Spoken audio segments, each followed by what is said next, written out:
আমি এই আহমদ আজমের বিরুদ্ধে সখীপুর বাসায় আমি নির্বাচনী প্রচার করব।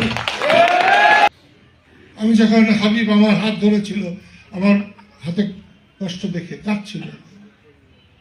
আমি এর আগে জানতাম না যে টাঙ্গাইল গিয়ে হাবিবের লোকজনকে মারধর করেছে।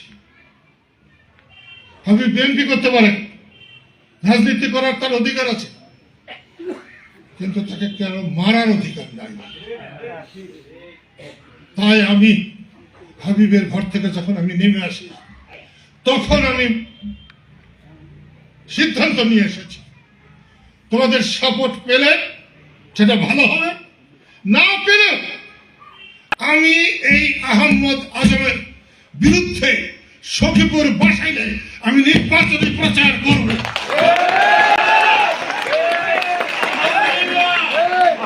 তোমরা যদি দলীয় ভাবে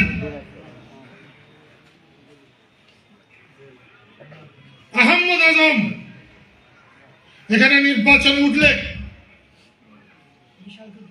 সরকার হয় নাই, তারা বড় সরকার হয়ে গেছে, এটা দেখাতে হবে।